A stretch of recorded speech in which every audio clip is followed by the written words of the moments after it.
11వ అధ్యాయము.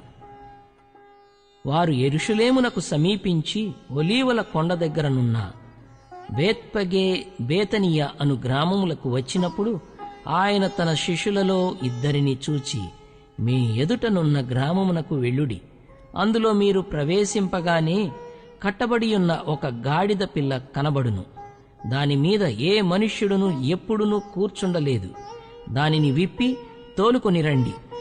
ఎవడైనను మీరెందుకు ఈలాగు చేయుచున్నారని మిమ్మల్ని అడిగిన ఎడల అది ప్రభువునకు కావలసి ఉన్నదని చెప్పుడి. తక్షణమే అతడు దానిని ఇక్కడికి తోలి పంపునని చెప్పి వారిని పంపెను. వారు వెళ్ళగా వీధిలో ఇంటి బయట తలవాకిట కట్టబడి ఉన్న గాడిద పిల్ల ఒకటి వారికి కనబడెను. దానిని విప్పుచుండగా అక్కడ నిలిచియున్న వారిలో కొందరు, మీరేమి చేయుచున్నారు? గాడిద పిల్లను ఎందుకు విప్పుచున్నారని వారిని అడిగిరి. అందుకు శిష్యులు యేసు ఆజ్ఞాపించినట్టు వారితో చెప్పగా వారు పోనిచ్చిరి. వారు ఆ గాడిద పిల్లను యేసు నొద్దకు తోలుకుని వచ్చి తమ బట్టలు దానిపై వేయగా ఆయన దానిమీద కూర్చుండెను. అనేకులు తమ బట్టలు దారి పొడుగునను పరచిరి. కొందరు తాము పొలములలో నరికిన కొమ్మలను పరచిరి. మరియు ముందు వెళ్ళుచుండిన వారును వెనుక వచ్చుచుండిన వారును, జయము, ప్రభువు పేరట వచ్చువాడు స్తుతింపబడుగాక, వచ్చుచున్న మన తండ్రి అయిన దావీదు రాజ్యము స్తుతింపబడుగాక, సర్వోన్నతమైన స్థలములలో జయము అని కేకలు వేయుచుండిరి. ఆయన యెరూషలేమునకు వచ్చి దేవాలయములో ప్రవేశించి చుట్టూ సమస్తమును చూచి సాయంకాలమైనందున 12 మందితో కూడా బేతనీయకు వెళ్ళెను. మరునాడు వారు బేతనీయ నుండి వెళ్ళుచుండగా ఆయన ఆకలిగొని ఆకులుగల ఒక అంజూరపు చెట్టును దూరము నుండి చూచి దానిమీద ఏమైనను దొరుకునేమో అని వచ్చెను.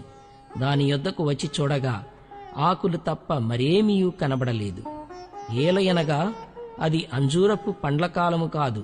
అందుకాయన, ఇక మీదట ఎన్నటికిని నీ పండ్లు ఎవరునూ తినకుందురుగాక అని చెప్పెను. అది ఆయన శిష్యులు వినిరి. వారు యెరూషలేమునకు వచ్చినప్పుడు ఆయన దేవాలయములో ప్రవేశించి దేవాలయములో క్రయ విక్రయములు చేయువారిని వెళ్లగొట్టనారంభించి రూకలు మార్చువారి బల్లలను గువ్వలము వారి పీటలను పడద్రోసి దేవాలయము గుండా ఏ పాత్ర అయినను ఎవనిని తేనీయకుండెను. మరియు ఆయన బోధించుచు, నా మందిరము సమస్తమైన అన్యజనులకు ప్రార్థన మందిరమనబడును అని వ్రాయబడలేదా? అయితే మీరు దానిని దొంగల గుహగా చేస్తిరనెను.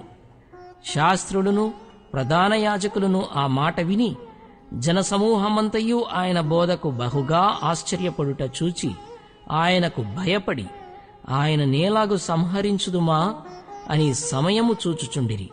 సాయంకాలమైనప్పుడు ఆయన పట్టణములో నుండి బయలుదేరెను. ప్రొద్దున వారు మార్గమున పోవుచుండగా ఆ అంజూరపు చెట్టు వేళ్లు మొదలుకొని ఎండియుండుట చూచిరి.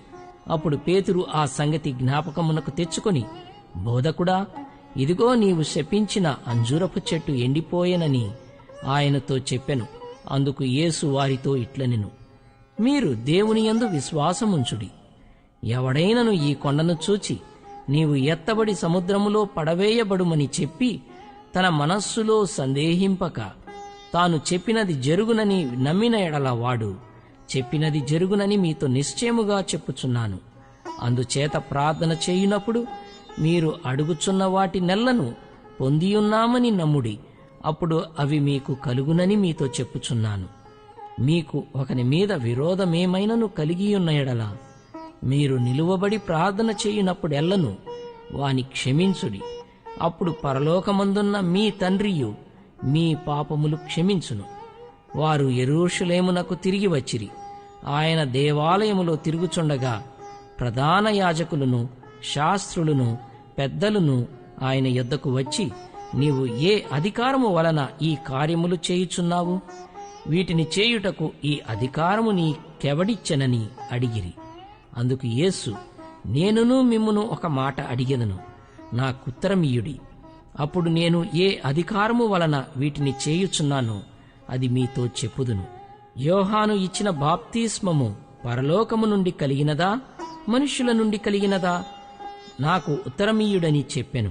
అందుకు వారు, మనము పరలోకము నుండి కలిగినదని చెప్పిన ఎడల ఆయన, అలాగైతే మీరు ఎందుకతని నమ్మలేదని అడుగును. మనుష్యుల వలన కలిగినదని చెప్పుదుమా అని తమలో తాము ఆలోచించుకునిరి. గాని అందరూ యోహాను నిజముగా ప్రవక్త అని ఎంచిరి గనుక ప్రజలకు భయపడి ఆ సంగతి మాకు తెలియదని యేసునకు ఉత్తరమిచ్చిరి. అందుకు యేసు, ఏ అధికారము వలన ఈ కార్యములు చేయుచున్నానో అదియూ నేను మీతో చెప్పనెను.